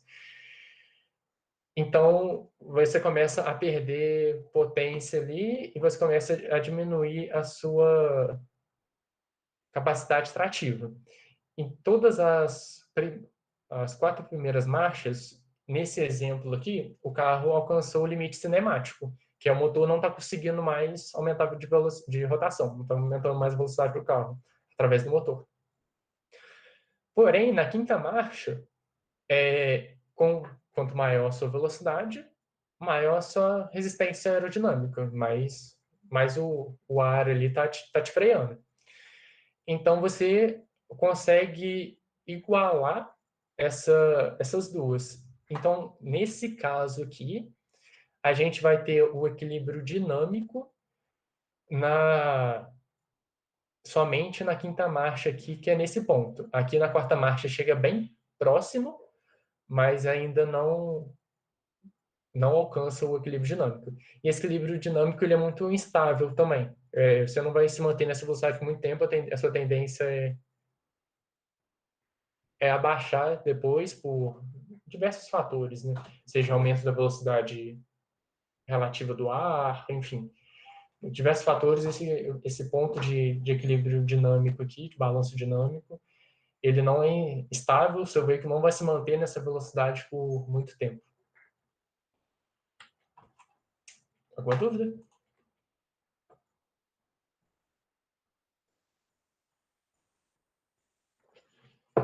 Acho que não. Tá. Agora a gente vai entrar, eu falei diversas vezes sobre as resistências que atuam sobre o veículo, que o veículo vai entregar uma determinada força e vai ter uma determinada força resistindo a isso. Quais são essas forças? Elas, dependendo da bibliografia, isso aqui vai estar diferente. Dependendo da bibliografia, ele só vai considerar essas três primeiras resistências aqui como resistências ao movimento, resistências ao deslocamento. Eu, do ponto de vista de entendimento, do ponto de vista de cálculo, de projeto, eu acho interessante considerar essas duas também como sendo resistências, para ficar mais fácil de pensar sobre o sistema ali. Mas, com certeza, essas três primeiras, em todas as bibliografias, vão ser abordadas como resistências. Essas duas aqui podem ser resistências mecânicas, pode ser falar sobre eficiência da transmissão, e resistência à aceleração, dependendo da bibliografia, vai ser tratada como ação ação das massas sobre o veículo, ação das massas rotativas inclusas nisso. Então, mas eu acho interessante abordar como sendo 5 resistências. Primeiro, resistência ao rolamento. O pneu, ele é feito de borracha. Quando o pneu começa a girar, você tem uma diferença da distribuição de cargas na área de contato do pneu com o solo. Como pode ser visto aí, nessa imagem da direita, o veículo está rodando, tá girando, assim, essa roda está girando no sentido horário aí. As cargas que teoricamente, a princípio, estariam totalmente dispostas ali nessa área de contato, fazendo com que a força resultante fique no centro da roda, essa distribuição acaba tendendo para ir um pouco mais para frente. O que isso gera? Você vai gerar uma força resultante deslocada em relação ao centro da roda, centro do pneu, vai ser um pouquinho mais para frente. Força vezes distância, momento. Então, por causa dessa redistribuição de cargas na área de contato, você vai gerar um momento contrário ao movimento da roda, que é chamada resistência ao rolamento. Existem duas maneiras de você entender essa resistência ao rolamento. Essa primeira que é do ponto de vista de distribuição de força, distribuição de cargas no pneu. E o segundo a segunda forma de entender isso é através do efeito de esterese. Para quem não sabe o que é esterese basicamente você tem um sistema cíclico que você vai e volta no mesmo ponto. Só que o trabalho que você tem na ida é maior do que o trabalho que você tem na volta. Você vai ter um déficit aí. Acho que pode ser entendido assim.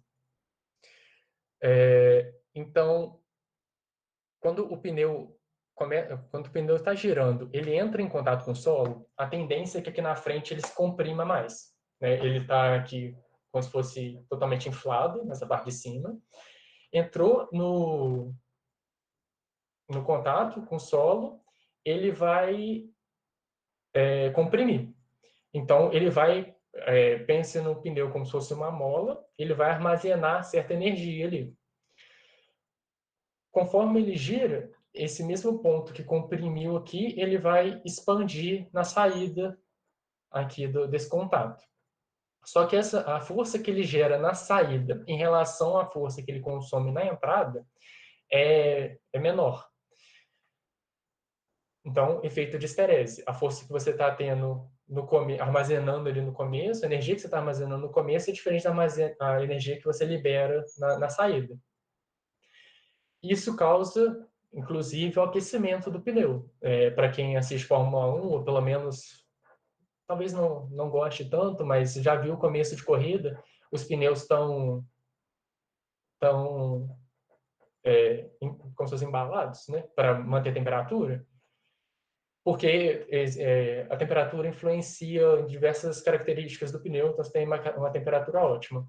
Por que você só precisa daquilo ali no começo e depois que o carro começa a movimentar, você não precisa mais? Por causa desse efeito de esterese, seu pneu, não só na esterese no movimento longitudinal, mas no movimento lateral também do pneu, você vai gerar calor ali, então seu pneu chega talvez no ponto que você queira, né? Você controla para que seu pneu chegue na temperatura que você deseja para ter melhor desempenho. Além disso, dentro de resistência ao rolamento, é interessante falar de raio dinâmico da roda. Quando a gente vai calcular a velocidade linear do carro, de maneira simples, você tem a rotação da roda, a RPM que essa roda está, e você tem o perímetro dela. Você consegue relacionar o perímetro com a rotação para achar a velocidade do seu veículo, né? Só que perímetro da roda vai ser dependente do raio dali da roda pneu, do conjunto roda-pneu. Esse raio, ele é variável. Ele pode ser entendido como 3 raios diferentes: o raio geométrico, o raio estático e o raio dinâmico. Primeiro, raio geométrico, o mais fácil de entender: você pega o pneu, enche na pressão que você deseja, levanta o seu pneu. Você vai ter um médio raio ali, você tem o seu raio geométrico. Raio estático: colocou esse pneu no veículo, colocou o veículo no chão. Aí esse pneu vai comprimir um pouco, que é como se quando toda essa distribuição de cargas aqui estiver homogênea e a resultante estiver no centro da roda. E tem um terceiro, que é o raio dinâmico da roda, que é diferente, raio dinâmico do conjunto roda-pneu, que vai ser diferente dos outros dois, que vai ser o ideal para calcular essa velocidade linear do carro. Se eu não me engano, esse raio dinâmico ele é maior do que o raio estático. Mas, assim, não afirmo com certeza não, mas eu sei que é diferente. A gente tem resistência aerodinâmica. Eu acho que uma das poucas que eu trouxe fórmula aqui, porque eu acho que é mais fácil entender. Por conceito de apresentação, assim, eu não acho interessante ficar trazendo fórmula aqui, porque fórmula a gente vê e esquece. Fórmula eu acho interessante acho interessante você aprender o conceito, fórmula você pega em uma bibliografia que como você já estudou antes, você sabe quais bibliografias têm quais fórmulas, quando você for realizar um projeto, você pega essas fórmulas. Mas na resistência aerodinâmica eu achei interessante trazer só para ficar mais fácil o entendimento. A resistência aerodinâmica, esse UFL, ela vai ser dependente de 4 fatores. O primeiro, o ρL, que é a resistência do ar, que é dada em quilograma por metro cúbico, que é dependente das condições do ambiente, a umidade relativa do ar, temperatura, altitude que você está. O CW é um coeficiente de arrasto que é adimensional, que é um coeficiente dado pelo perfil aerodinâmico do veículo. Por exemplo, você tem um comparativo, um Fórmula 1 e uma Kombi. A Kombi tem a frente ali quase com um retângulo. Então, é fácil entender que o perfil aerodinâmico de um... Por exemplo, que eu dei, acho que foi Fórmula, né? O perfil de um Fórmula é muito melhor do que de uma Kombi. Então, é um coeficiente adimensional que vai relacionar isso. Área, o A, pode ser entendido de duas formas. A maior área de seção transversal do veículo, por exemplo, pensa num Fusca. O Fusca, imagina o assoalho dele totalmente reto e a parte de cima é meio abaulada. O centro do Fusca, você vai ter uma maior área transversal ali. Então, você vai ter vai ser essa área que vai ser considerada para esses cálculos. A outra maneira de você entender essa área é a área projetada do veículo. Vê o veículo de frente, projeta em cima de um plano essa área, vai ser essa área que vai ser adotada. Qual você vai utilizar vai depender da bibliografia, vai depender do projetista. No final, 90% das vezes vai dar na mesma, a sua área projetada vai ser igual a sua área projetada vai ser igual à sua maior área transversal, só que vão ter casos diferentes, sei lá, a sua traseira está mais levantada que a dianteira, então você tem uma diferencinha ali, sabe? Então, vai depender da bibliografia, da aplicação e tal, qual área você vai utilizar aqui para esse cálculo. E, por fim, velocidade. A resistência do ar é função da velocidade ao quadrado. Eu acho que é mais fácil de entender. Todo mundo aqui já deve ter entrado num carro, que conforme vai aumentando a velocidade, vai aumentando a velocidade do ar também contra ele, vai aumentando a resistência. Colocar a mão para fora de um carro em movimento a 20 por hora é diferente de colocar a mão para fora no carro em movimento a 80 por hora. Você vai ter muito mais dificuldade para manter a sua mão enquanto seu carro está em alta velocidade. Resistência ao aclive é outra resistência também, acho que fácil de ser entendida, que é seu carro está estático, está no plano, ele vai ter o seu peso apontando para baixo, não vai interferir na sua resistência. Só que a partir do momento que seu veículo está subindo um aclive, você vai ter essa sua força decomposta, né? Sua força está apontando para baixo. Você vai ter a sua força decomposta em força normal e força que vai te puxar para trás, que é essa resistência ao aclive. Trouxe aí duas informações adicionais também, que são o que são primeiro, o que é gradiente de inclinação. A gente está mais acostumado a tratar de aclive com relação a ângulo. Tem uma rampa ali de 30 graus. Só que no automobilismo é comum se referir a essa angulação como gradiente de inclinação e esse gradiente vai ser dado em porcentagem. O que ele é? Nada mais é do que você pegar um retângulo aqui e dividir a sua projeção vertical da sua projeção horizontal, né? Que é esse Qzinho que é o coeficiente que é o gradiente de inclinação. Gradientes maiores que 7% normalmente são evitados. Para quem fizer cálculo aí, gradiente de 7%, acho que dá menos de 10 graus. Não sei de cabeça agora, mas é algo perto disso. Assim,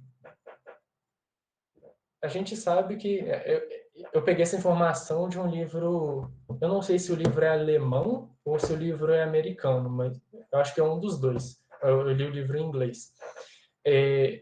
A gente sabe que isso aqui não existe, até mesmo, acho que para a grande maioria daqui em Minas Gerais, não existe inclinação de 7% aqui.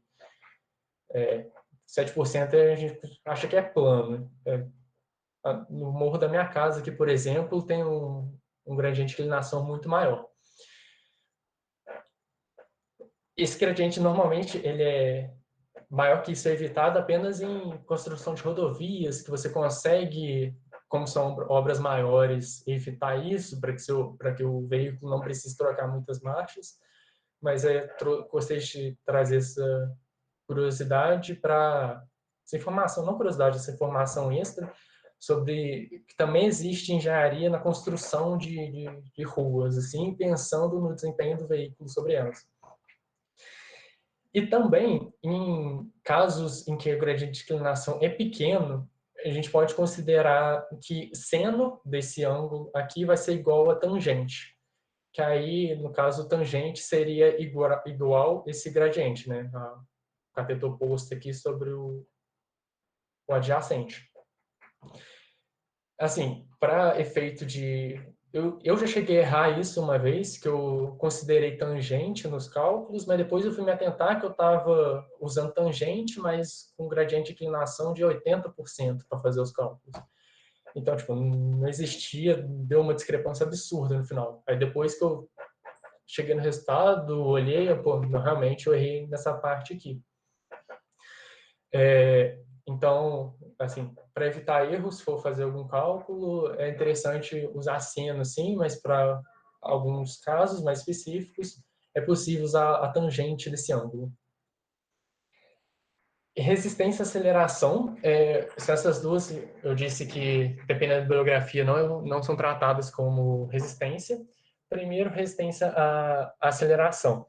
Quando o seu veículo está acelerando, ele vai ter uma ação de inércias que vão contra a aceleração do veículo. Essas inércias, como eu já falei antes, vão ser duas. Vai ser a inércia de translação de todo o veículo, de toda a massa dele, multiplicado por um lambda, que é um coeficiente que vai corresponder com a porcentagem dessas massas rotativas em relação à massa total do veículo. Eu acho interessante você, por caso, por exemplo, pelo menos de baixo, considerar a resistência, considerar esse efeito da aceleração como resistência para efeito de cálculo. Tipo, a gente quer uma aceleração de 2 metros por segundo ao quadrado. Pô, então se você quer essa aceleração idealmente, então é só ir fazendo as contas, você consegue achar quanto que essa aceleração para o seu veículo vai te dar de força resistiva. E as resistências mecânicas, que vão ser os atritos entre as engrenagens, vai ser o atrito, no caso do Baja, vai ser o deslizamento da correia do CVT em relação aos pratos, vai ser atrito nos rolamentos, principalmente se os rolamentos já estiverem desgastados. Essa última aí pode ser adotado como resistência também. Pode ser vista como eficiência e eu acho interessante ver como resistência. Nesse gráfico que eu trouxe aqui, mostra só para... eu trouxe esse gráfico apenas para falar sobre um outro conceito que a inércia do seu carro não vai ser constante por causa das inércias rotativas. Primeiro, quando você está num carro comercial, você tem 5 marchas. Você não está com essas 5 marchas acopladas simultaneamente. Você está apenas com uma delas, né, por vez. Então, a partir do momento que você troca de marcha, essa marcha que você está passa a influenciar nesse lambda como massa girante, massa rotativa, e as outras passam a ser só apenas massa de translação. Além disso, do ponto de vista do motor, de quanto de massa ele tem que girar, a redução que você tem no sistema vai influenciar. Do ponto de vista mais simples, para eu não me estender muito nessa explicação, qualquer massa que você tiver perto do motor, ela vai ser multiplicada, toda inércia que você tiver perto do motor vai ser multiplicada por toda a redução que você tiver depois desse elemento. Por exemplo, você tem a embreagem. A embreagem está lá no comecinho, não tem nenhuma redução antes. A embreagem está... A inércia dela está rodando, está rotacionando na mesma velocidade do motor. Essa inércia vai ser multiplicada por todas as reduções que vierem depois. Então, essa variação da marcha vai influenciar nessa inércia e até mesmo na CVT. Você tem uma redução variando. Por exemplo, você tem uma redução 3.9 para 1, 3.9 para 1 até 0.9 para 1, que vai variar todo esse range. E lembrando que, além dessa redução, você vai ter uma multiplicação extra, que é a caixa de redução fixa. Vamos supor, você está na 3 para 1, a sua caixa é 10 para 1. Você vai ter uma redução total de 30 para 1. Mas você está variando essa redução por causa da CVT. Então, essa redução vai variar, só para facilitar o cálculo, fingir que a nossa CVT começa em 4 para 1, então a nossa redução vai começar em 40 para 1 e terminar em 0.9, em 9 para 1, sabe? Então, todas as inércias rotativas depois disso vão ser multiplicadas por essa redução. Além disso, não só massa rotativa é o que está ligado diretamente no motor. É tudo que gira no carro. Por exemplo, o carro tem 4 rodas, 4 pneus. Mas, exemplo de carro 4x2, por exemplo, carro só de tração traseira. Você tem as rodas da frente também girando. Essa roda da frente também girando também influencia nessa inércia que você está querendo superar para acelerar seu carro. Mas beleza, falei sobre essas inércias, mas como encontrar elas? Eu tenho um teste muito famoso, que é chamado teste de coast down. E coast down no veículo é uma condição que a transmissão está desacoplada e o mesmo roda solta a partir de uma velocidade pré-determinada. Basicamente, você tem o seu veículo movendo numa determinada velocidade. Essa velocidade vai ser dada externamente, você vai, sei lá, rebocar esse carro para uma determinada velocidade. Esse carro vai estar desacoplado. Você, sei lá, vai estar em ponto morto, por exemplo. E você solta o carro e analisa como vai ser o comportamento dele. Conforme você analisa esse comportamento como o carro está desacoplado, as únicas forças que estão atuando sobre ele são as forças resistivas, que você vai considerar a força a resistência ao rolamento e a resistência aerodinâmica.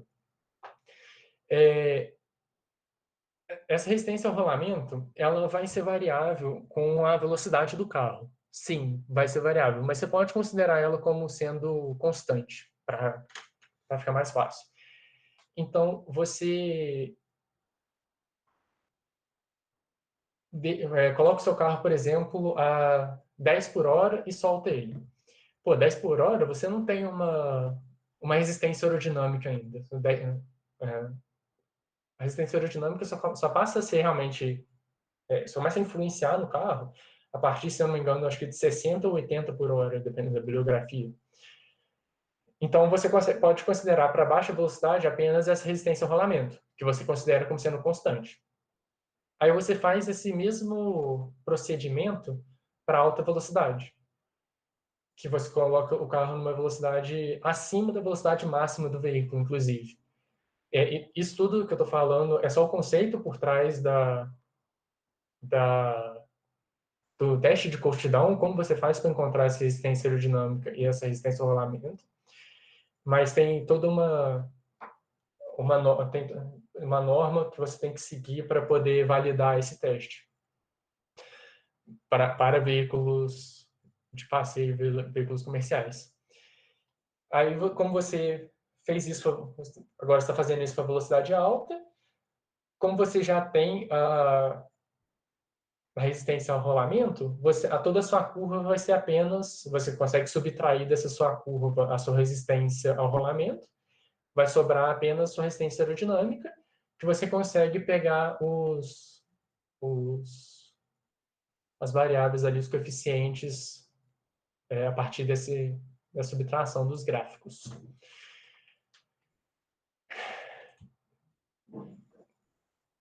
Tranquilo? Todo mundo?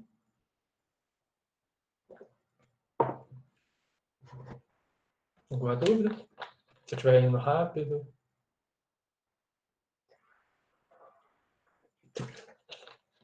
Beleza, continuar então. Agora sobre balanço de potência. Eu quis trazer isso aqui só para mostrar principalmente uma coisa. É possível, a partir dos diagramas que você monta do carro, ou você pega a partir dos dados do veículo, você vai ter essas curvas trativas.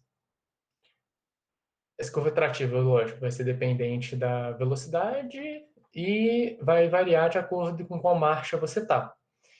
Só que é possível, a partir do que eu falei lá é, capacidade de superar aclives, você consegue também criar essas outras curvas pontilhadas aqui, que representam qual que é o grau de inclinação que seu veículo consegue transpor. Por exemplo, aqui, um grau de inclinação de 40%. Agora, de cabeça, eu não sei quanto que isso dá em graus, mas é só fazer arco tangente de 0,4, se vocês quiserem saber. Para você superar esse aclive, você primeiro, se você estiver parado nesse aclive, você não vai conseguir transpor. Se você, seu carro está parado no meio desse morro, você quer transpor ele. Você não vai conseguir, porque em rotação baixa você não está sendo capaz de transpor.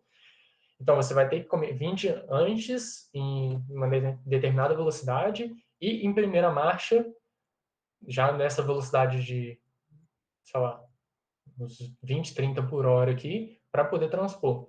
Então, você consegue traçar essa capacidade de superar clive dependendo de qual marcha você está, para analisar, assim, essa capacidade do veículo.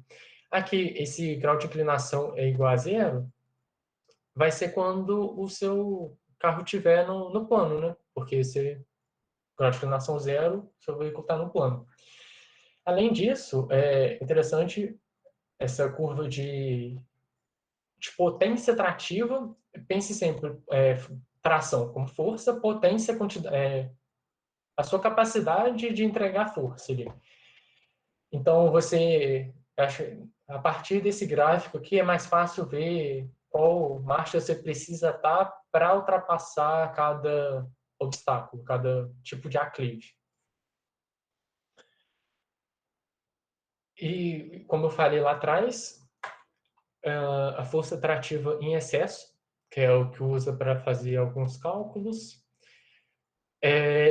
você também consegue pegar a partir desses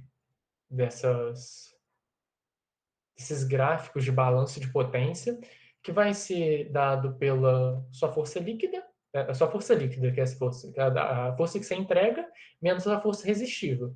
Ou se você está força resistível, força de aceleração, e e resistência ao rolamento, né? Então, grau de inclinação é igual a zero. Então, você consegue ter essa FZ em excesso aqui para poder calcular as suas máximas de aceleração, por exemplo. Um pouco aqui sobre cálculo de relação ideal. Vocês estão conseguindo me ouvir ainda? Eu dei um tapa no meu fone aqui, talvez tenha parado. Tá me ouvindo de boa ainda? Sim, show. Meu fone é meio bugado. Cálculo de relação ideal. Basicamente, o porquê que eu gosto de adotar como... inclusive aqui não tá... Eu peguei isso aqui de um livro, que é a força trativa requerida para a força trativa disponível, que é S vezes FZB, com relação à força trativa requerida, né? Por que eu gosto de considerar tudo como sendo força resistível? Por causa desse cálculo.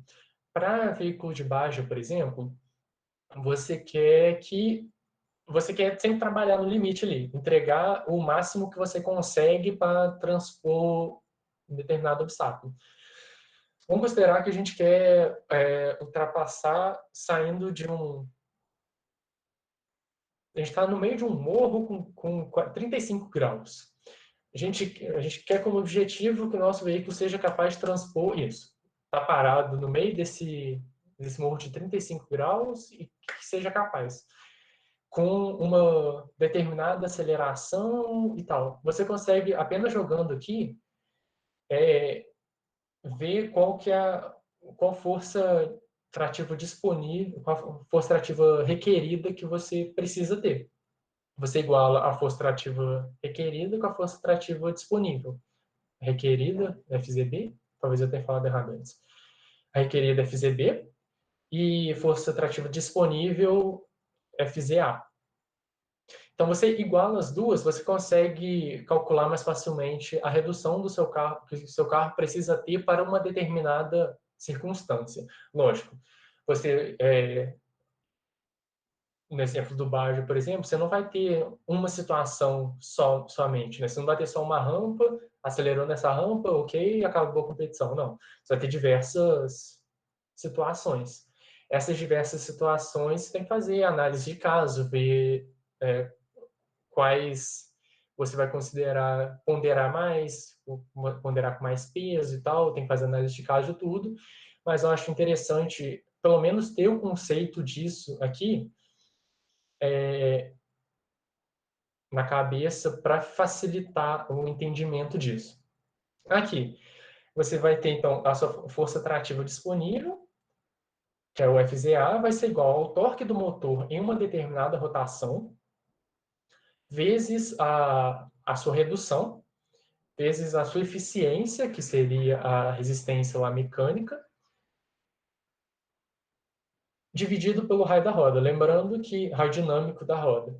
Lembrando que torque sobre distância vai dar força, então você vai ter força multiplicado por uma coisa vezes eficiência, então você vai ter força, no final das contas. Só explicando essa fórmula aqui que eu trouxe. E agora entra na última parte, que é transferência que é carga nos eixos e um pouquinho de transferência de carga. Por enquanto está tranquilo.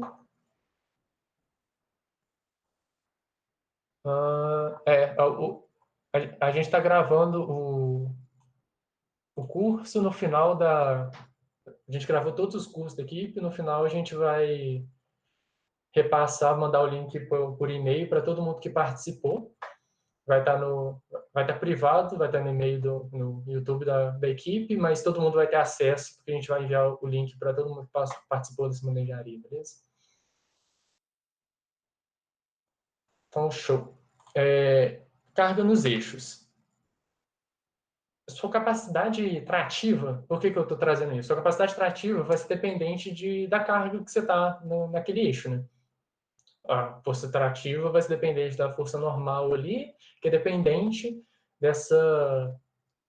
da carga nos eixos. Aí eu trouxe 4 diferentes ocasiões que podem acontecer. Primeiro, estático no plano, o carro vai ter um CG, que é um centro de gravidade, que é um ponto que você pode considerar para efeito matemático, contendo toda a massa do veículo. Dependendo de onde estiver localizado esse CG no carro, você vai ter uma diferente carga em cima de cada um dos eixos. Acho que é mais fácil, é fácil entender esse conceito para você calcular assim, qual seria a carga em cima de cada eixo. É só fazer somatório de forças e somatório de momentos, estática básica. Aí você consegue ver quanto de carga você teria em cada eixo, quanto, teoricamente, você conseguiria transmitir de tração. Estático e inclinação, conforme você inclina seu carro, você vai diminuir a normal em cima das rodas, né? Seu veículo está inclinando, mas também você está tendo uma transferência de carga para trás. A tendência do seu eixo traseiro é suportar maior carga. Não vai ter maior normal, porque a normal é perpendicular ao plano, mas você vai ter maior carga na traseira. Para veículos, por exemplo, eu não sei se já aconteceu com vocês, se vocês já viram isso, existem algumas caminhonetes que são tração dianteira. O que acontece na tração dianteira? Você tá com essa roda da frente aqui, tracionando, você tem o carro, você tem uma caçamba aqui atrás que você socou peso em cima. Então, você já está com uma carga maior na traseira, seu carro tende a arfar um pouco, a empinar um pouco, e você está tentando tracionar a frente. Aí, às vezes, quando você coloca muito peso atrás, você tenta subir uma rampa qualquer de garagem, sei lá, mas seu pneu começa a cantar, porque ele não está tendo capacidade trativa suficiente aqui. Seu pneu não está conseguindo entregar o quanto você está gerando para o solo. Aí, o que você tem que fazer? Vira o carro e sobe de ré, porque aí você vai ter uma transferência de carga para o eixo, seu eixo motor, e aí você vai conseguir subir a rampa que você quer. É por isso que a boa parte das caminhonetes são tração traseira, justamente, é onde você está tendo carga. Se você colocar a tração no outro eixo, você não vai conseguir transmitir tração propriamente.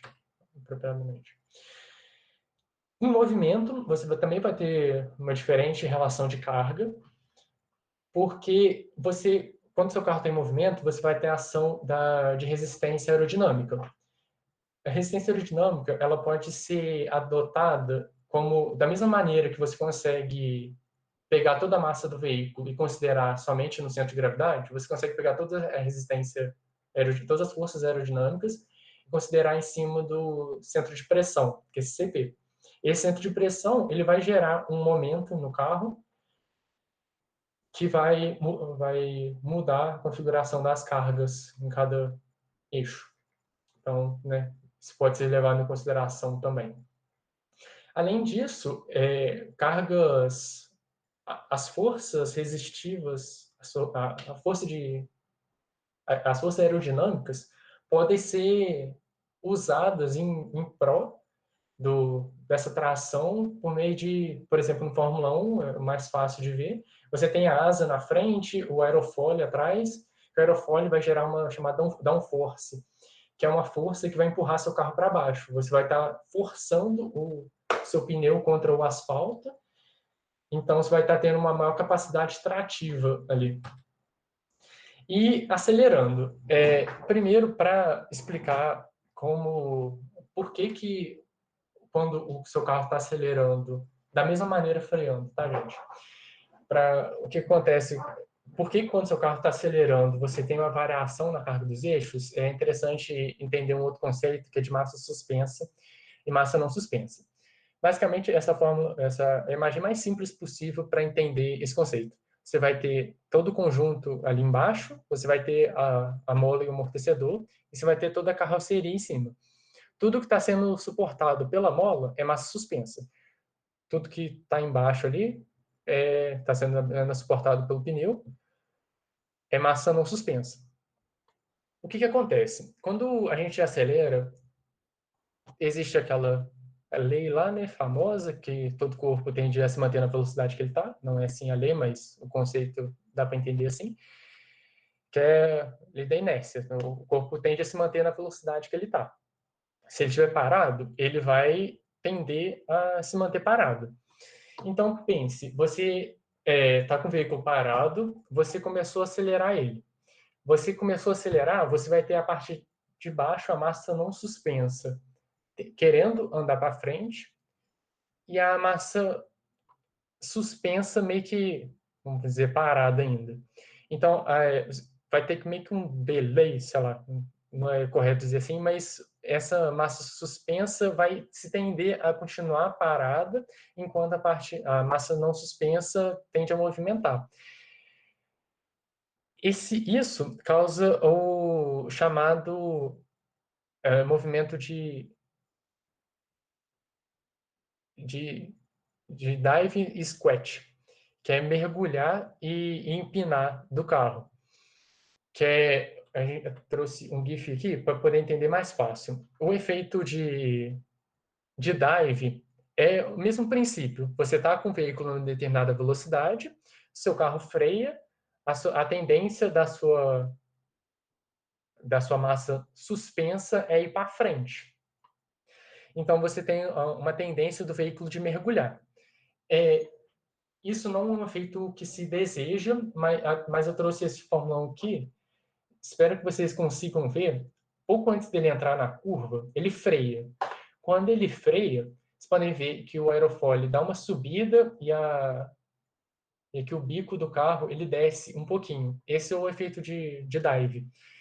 Da mesma maneira, acontece na aceleração. Eu trouxe na frenagem, porque é muito difícil, pelo menos eu não encontrei nenhum GIF bom que mostre isso na aceleração, mas é equivalente.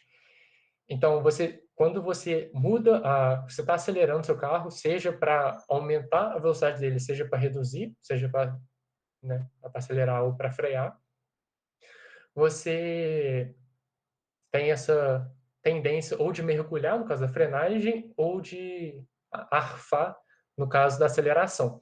Isso causa uma transferência de carga, seja para frente na frenagem, seja para trás na aceleração. Isso não é desejado nem um pouco. No caso da frenagem, você vai ter uma direção, você vai ter uma maior carga na frente, uma direção mais pesada, com carros assistidos, com direção assistida, isso não vai ser tanto um problema, só que você vai ter, por exemplo, que desempenhar uma maior força ali na frente de frenagem, maior torque ali, para você conseguir frear essa roda à frente.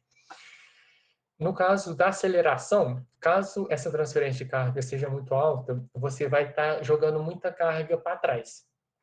Isso, do ponto de vista de capacidade trativa, é até interessante, né? Você está, né, aumentando a carga atrás, você está aumentando a sua capacidade trativa. Só que, por outro lado, conforme você aumenta atrás, você perde na frente. Você perdendo carga na frente, perdendo atrito na frente, atrito não, mas perdendo a aderência do pneu com o solo, você pode até perder a direção do seu carro, né? Da mesma maneira que você quer que seu carro vá para frente, você quer que ele vire. A virar do carro também vai ser atrito. Então, se você tiver uma menor carga ali, você às vezes está acelerando o carro, seu carro arfa, você quer virar e não vai virar porque seu pneu não está com carga suficiente no solo. Existe, por exemplo, geometria de suspensão que impede isso. Que ao invés dessa transferência de carga ser suportada pela mola e pelo amortecedor, ela vai ser totalmente presa pelos próprios braços de suspensão, que são chamadas geometrias anti-dive e geometria anti-squat. Assim, não é simples isso, tipo, eu não quero que meu carro transfira carga, então vou usar isso. Não, porque é muito mais complexo, suspensão, não vou entrar nisso, até porque não é minha área de conhecimento, mas não é tão simples, mas você pode, assim, adotar um pouco, por exemplo, até em Fórmula 1 que eu trouxe que eles não querem essa transferência de carga, então, pô, eles provavelmente fizeram alguma geometria o máximo possível anti-dive, mas mesmo assim está tendo, nem que seja pouco, mas está tendo um pouco de dive. Então, realmente, é para mostrar que é algo indesejado, mas que não tem como evitar totalmente. Então, o que eu tinha preparado para apresentar é isso. Aqui são só as referências das imagens. E aqui, Instagram da equipe, para quem não quiser, para quem puder, a gente vai no Instagram e seguir a gente. E estou aberto aí, a gente tem mais uns 20 minutos aí. Para quem tiver dúvida, bater papo aí, está aberto aí.